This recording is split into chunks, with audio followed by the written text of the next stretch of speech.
In a city where racism persists like a shadow that never dissipates, the upscale restaurant attracts an affluent clientele, drawn to its elegant atmosphere, large windows overlooking the street, and the promise of a refined dining experience.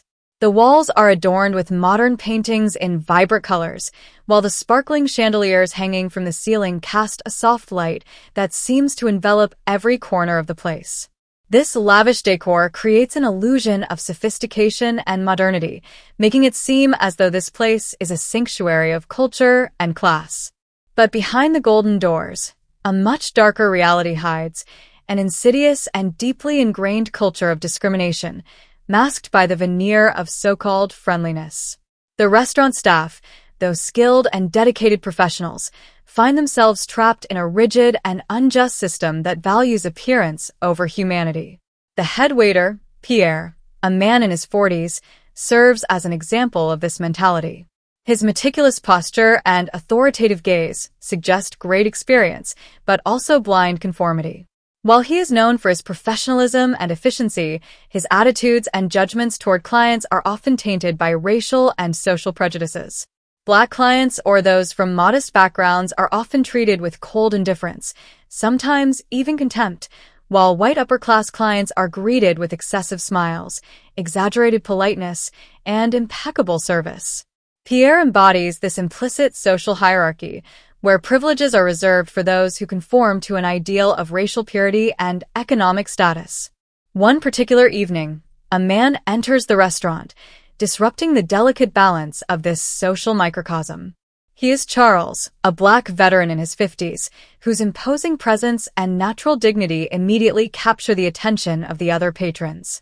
His clothes, though modest, bear the mark of the honor he has always held for his military service. His upright posture, proud gaze, and confident step speak of a life of sacrifice and respect. But what he feels the moment he steps through the restaurant's threshold is the heavy weight of silent judgments, floating in the air like an invisible fog. Charles is not here to be noticed or to provoke. He simply hopes to enjoy a pleasant moment, away from the troubles of daily life, reminiscing about a time when he served his country with pride. However, from the moment he enters, he is ignored by the staff. The waiters barely glance at him, as though he were invisible, while other customers are warmly welcomed and shown to their tables without hesitation.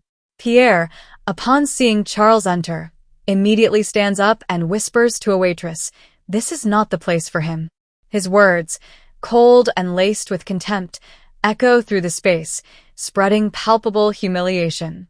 Charles, though aware of the unfair treatment being directed at him, remains silent, his heart heavy with the pain of an injustice he has endured too often. He remembers his comrades, their bravery, the equality they fought for, but here, in this restaurant, today, he feels like an intruder, like an unwanted shadow. Minutes pass, and Pierre's disdain becomes increasingly evident. Other clients, of a certain standing, arrive and are greeted warmly, their requests promptly fulfilled. Charles, dignified, decides not to succumb to this humiliation. He stands up from his seat and calmly walks to the counter to ask for a table. Pierre, with a false smile and barely concealed arrogance, responds curtly, "We don't have a seat for you here." Perhaps at another restaurant. These words, sharp and devoid of humanity, strike Charles like a punch. The embarrassment that takes hold of him is deep, but he retains his dignity. At that moment, murmurs begin to grow louder in the room. Some customers start to react, showing discomfort at this unjust treatment. Among them is Maya, a determined young woman who has recently spoken out to defend the rights of the oppressed. Present that evening, she watches the scene with a silent rage building within her. Rising from her own table, she approaches Pierre, her gaze sharp and her voice trembling with fury. "How can you treat a veteran with such contempt? This man served our country." The silence that follows is heavy and oppressive. All the customers' eyes turn to Pierre, then to Charles, then to Maya. Each seems to weigh the words and actions, shocked by the brutality of the injustice they have just witnessed. Pierre, clearly cornered by the situation, attempts a clumsy defense. "I'm just following the establishment's rules." But Maya, stronger than ever, retorts, rules should never justify discrimination. This restaurant should be a place of dignity for all, regardless of their appearance or past. Her voice rings with such force that it begins to rally other customers who, little by little, start to murmur in support of Charles. The tension mounts, and the murmurs gradually turn into a collective cry of resistance against the injustice that has unfolded before them. A customer, a respected businessman, stands up and declares, his voice loud and assured, "I refuse to dine in a place that humiliates a man for his past. I expected quality service, but what I see here is unacceptable." His words reverberate through the room like thunder, and their impact is immediate. A heavy silence follows before other customers, moved by the injustice of the situation, begin to stand up. It's a domino effect. Murmurs of disapproval spread, and gradually, several people leave their tables, signaling their support for Charles. Some, fists clenched, whisper words of encouragement to Charles, while others, more discreet, move away, but their act of solidarity is equally clear. Pierre, realizing that the situation is slipping out of his control and that the order in the dining room is rapidly deteriorating, attempts to regain control. He stands upright, displaying a facade of calm, but the rising anger among the customers hits him head-on. He tries to maintain his authority, to wave away the growing unrest with a gesture, but the tension is too palpable. What he thought was a manageable situation has become a real turning point, and the restaurant he has so strictly managed is transforming before his eyes into a place where human values, rather than image, are taking center stage. The waitress, witnessing the injustice unfolding before her, then makes a decision. The gestures of disapproval multiply around her, and she can no longer remain a bystander. With courage she didn't know she had, she turns to Charles. Her eyes filled with compassion, she approaches him and, in a soft but clear voice, she apologizes. "I'm sorry, sir. Your table is ready." Her words, simple but full of sincerity, bring a glimmer of hope to Charles's heart. He feels the warmth of support, a light that pierces through the darkness of the humiliation he has just experienced. However, despite this act of empathy, a part of Charles remains marked. Though he is grateful, a certain dignity prevents him from accepting this compensation at any cost. "Thank you, but I don't want to be a burden to those around me," he says. His voice trembles slightly, but his gaze is firm, his dignity intact. He refuses to let the prejudices of others bring him down, and he doesn't want to impose his presence any further in a place where he feels unwelcome. His statement, strong but filled with pain, resonates in the room, fueling the growing collective awareness. The movement of solidarity spreads, and the murmurs in the room, growing louder, eventually catch the attention of the restaurant's manager, Mr. LeBlanc. Alerted by the rising agitation and the heated exchanges that can be heard beyond the whispers, he enters the dining room with a firm step, a severe look tempered with common sense, years of experience marking every line of his face. Seeing the scene unfolding before him, he immediately understands that the restaurant's values, which he has always defended and protected with pride, are cracking under the weight of Pierre's attitude. The shock is real, but it also carries with it the resolve to restore human dignity, one that must be the standard in every space, whether private or public. Without hesitation, Mr. LeBlanc steps forward, his face grave but resolute. This restaurant will not tolerate discrimination, no matter a person's appearance. "You are welcome here, sir." Mr. LeBlanc's words resonate through the room with strength and conviction. It's a decisive turning point, a statement that disrupts the tense atmosphere and brings a breath of hope to Charles and to those who dared to stand up against the injustice. A respectful silence precedes a wave of applause that rises in the room, reinforcing the idea that solidarity and mutual respect must prevail, even in places where social class and appearances are expected to take precedence. Pierre, caught off guard and visibly stung by the situation, tries one last time to justify himself. I thought this is what the clientele expected, but his hastily delivered excuse sounds completely hollow to the customers. His arrogance becomes even more evident as murmurs of disapproval rise like an echo against his behavior. In just a few minutes, he has become the embodiment of intolerance, and his attempt at escape only increases the tension. Mr. LeBlanc, leaving no room for evasion, turns to Pierre, his features drawn by an anger he no longer hides. You've confused the expectations of the public with your own prejudices. This restaurant should never be a place where people are judged based on their past or appearance. We should welcome everyone who crosses our threshold, without distinction. His words are sharp and firm, each one carrying the weight of his authority and deep convictions. He makes it clear to Pierre and to the customers that there is no place for discrimination in this establishment and that every person, regardless of their background, deserves the same respect and attention. Charles, though his heart is still heavy with conflicting emotions, finds within himself the strength to speak. He rises slightly, his voice trembling but full of wisdom, and says, "I am here to share a meal and memories, not to be judged." His words, simple yet powerful, touch every person present in the room. The struggle he has fought throughout his life for equality and human dignity comes to life in his words. The customers, now united in a common cause, nod in agreement, their support expressed in the light of solidarity in their eyes. This moment marks a turning point in the evening, transforming the humiliation into an act of collective resistance and restoring justice in a place that until now seemed ruled by injustice and discrimination. Maya, inspired by Charles's courage, approaches him with a smile full of kindness, her warm gaze reflecting the empathy she deeply feels. "You deserve to be treated with respect, sir.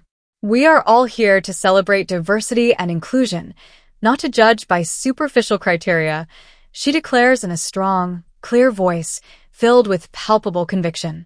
Her words strike a deep chord in the hearts of many present in the room, awakening a sense of solidarity that had remained latent until then. One by one, the customers who had silently observed the unfolding injustice rise to their feet, their attitude now one of solidarity.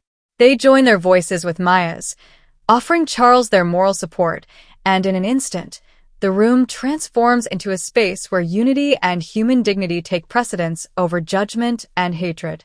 Mr. LeBlanc, who had observed the scene with growing intensity, finally speaks in a firm but measured voice. "Pierre, you need to step back and reflect on your actions. This restaurant has built its reputation on creating an environment that welcomes everyone. If you cannot align yourself with these core values, then perhaps your place here is being questioned," he states, his authoritative and irrevocable tone leaving no room for dispute. These words hit Pierre squarely. He is now faced with the reality of his choices and their consequences, a moment of truth that shakes his certainties and behaviors. His face pales, and he remains still, unsure of how to react to the magnitude of the situation. The customers, who had stood up to support Charles, slowly return to their seats, but the atmosphere in the room has changed. The injustice that had reigned moments before is now replaced by a collective breath of solidarity. A group of young women, moved by the event and by Charles's dignity, decides to approach him. One of them, a young woman with sparkling eyes full of hope, steps forward and gives him a sincere smile.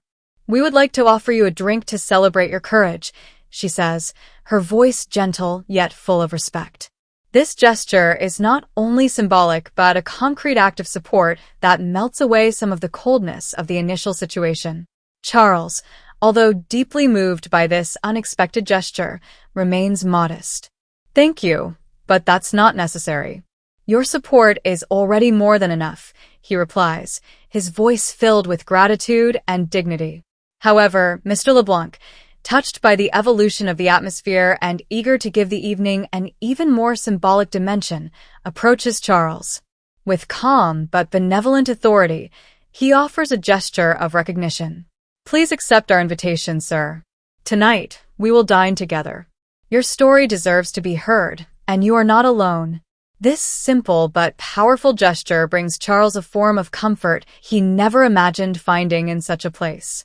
From that moment on, the tension in the room begins to slowly dissipate, giving way to a warmer atmosphere filled with empathy and mutual respect. The customers, eager to learn more about this man who embodies so many values of courage and dignity, gather around Charles. They ask him questions about his military service, his experiences, his struggles, and his life journey. Each question is an invitation to share a part of his story, and Charles finally feels recognized and respected, not only for his past as a veteran but also for the man he is today. He realizes that the humiliation he endured only strengthened his inner strength, and that he is now living a moment of recognition he had never known in his life. As the service continues and the conversations around him become more animated, Pierre, now alone in his reflections, begins to realize the scope of his actions. He replays every gesture he made, every word he spoke. The weight of his conscience grows heavier, and he understands that the task he had thought was merely a question of managing the establishment was actually much more complex. He sees that his prejudices not only jeopardized his own future at the restaurant but also created a wound in the soul of a man who deserved respect. The evening ends on an unexpected note. Charles, after hearing the testimonies of support, rises from his chair, emotion visible on his face, and speaks to thank everyone who stood by him. "It is not only my dignity that has been restored tonight," he says in a strong, emotional voice, "but that of all those who are treated unfairly. We all have a role to play in this fight for equality." His words, heavy with meaning and bearing a universal truth, resonate in the hearts of everyone present. Another customer, an older man, rises as well and, in an act of solidarity, proposes a toast. To humanity, to equality, and to the future we are building together. The room, in one unified motion, raises their glasses, clinking them together in a symbolic gesture of unity and celebration of collective victory. Pierre, though still stung by the events of the evening, begins to perceive the stakes of change. He knows the road will be long and fraught with challenges, but he makes an important decision.